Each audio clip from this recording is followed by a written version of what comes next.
नमस्कार केमन आছেন সবাই। आज আমি আবার একটি রেসিপি নিয়ে এসেছি।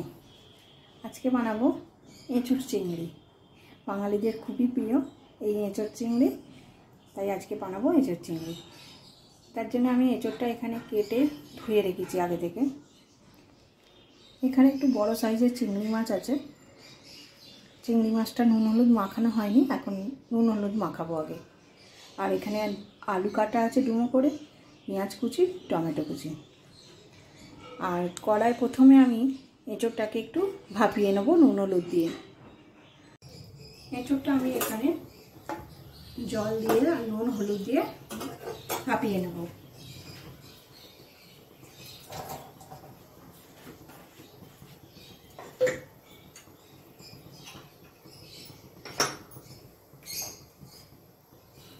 লবণ দিলাম,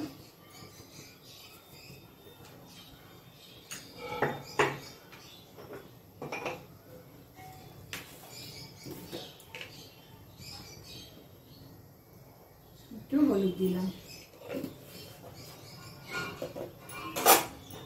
ভালো করে এটা একটু ভাপানো হয়।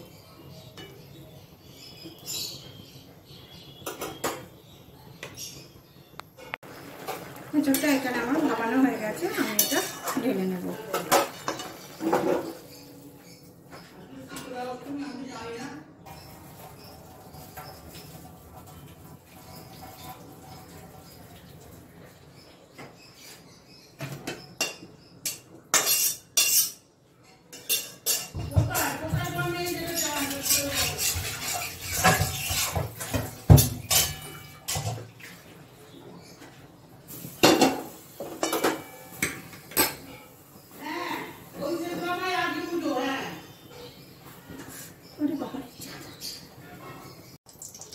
কড়াই সরষের তেল দিয়েছি, চিংড়ি মাছটা নুন হলুদ মাখিয়ে আমি একটু ভেজে নেব।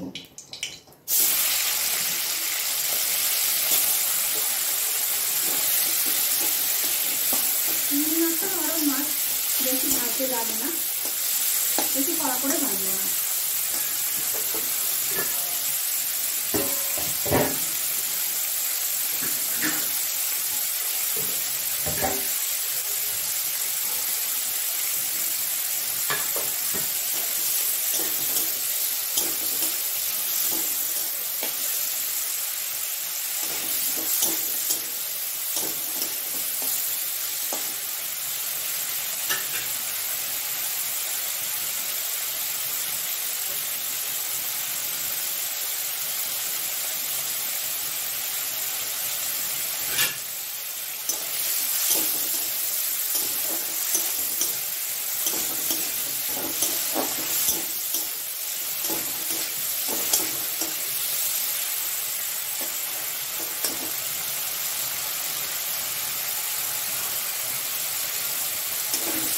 চিংড়ি মাছটা আমি এরকম হালকা করে ভেজে নিয়েছি, এবার তুলে নেব।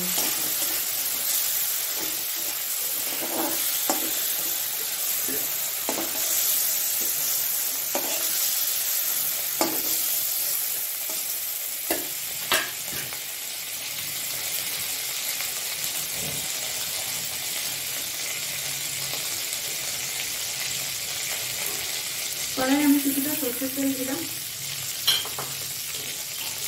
এবার আমি আলুটা ভালো করে লাল করে ভেজে নেব।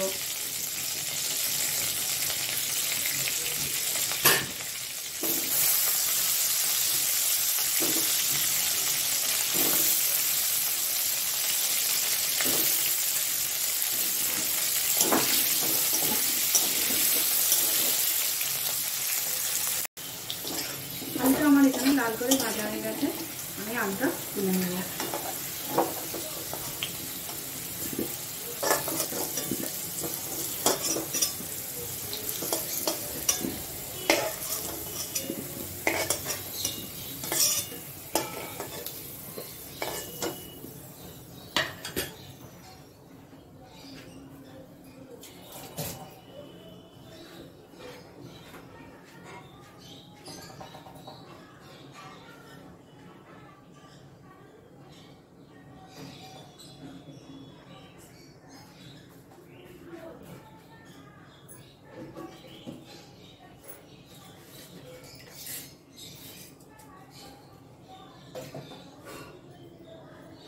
ওই তেলেতেই জিরে আর একটা শুকনো লঙ্কা করে দিলাম,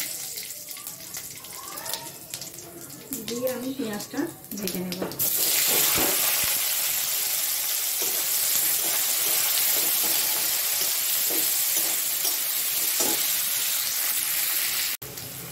পেঁয়াজটা আমার এখানে লাল করে ভাজা হয়ে গেছে, আমি টমেটো কুচিগুলো দিয়ে দেবো।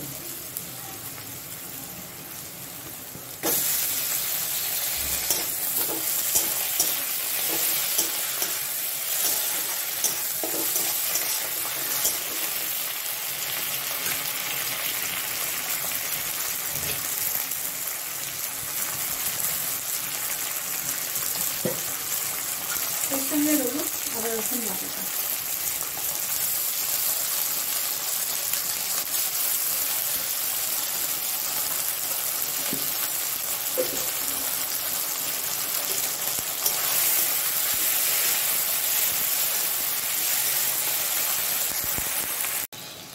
এবারে দেবো এক এক করে গুঁড়ো মশলাগুলো। প্রথমেই দেবো হলুদ গুঁড়ো,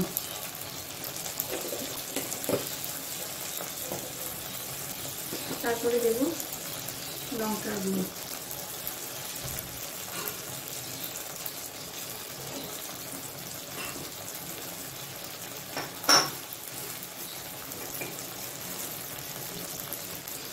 এবার দেবো ধনে গুঁড়ো, আর দেবো জিরে গুঁড়ো। তখন একটু লবণ দিয়েছিলাম এসব সেদ্ধ করার সময়, এখন একটু পরিমাণ মতো দিয়ে দেবো। এই মশলাটা আমি ভালো করে কষিয়ে নেব।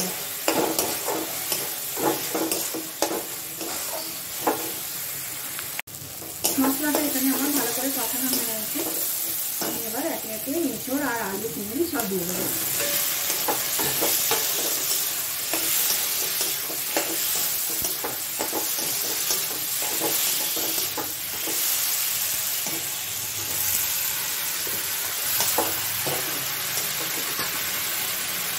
মশলাটার সঙ্গে ভালো করে একটু কষিয়ে নেব।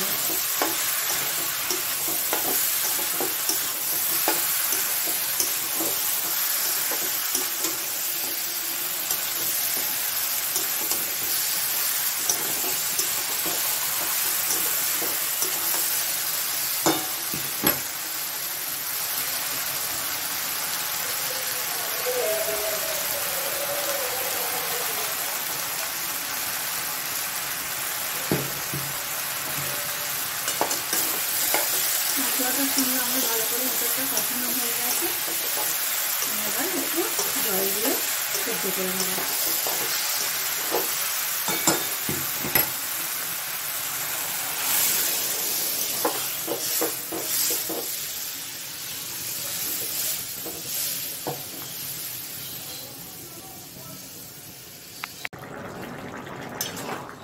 তরকারিটা আমার হয়ে গেছে, আলুও সেদ্ধ হয়ে গেছে, এঁচড়ও সেদ্ধ হয়ে গেছে।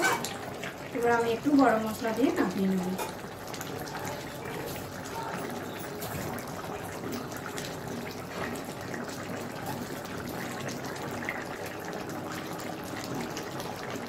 এর থেকে একটু গরম মশলা গুঁড়ো ছড়িয়ে দিলাম।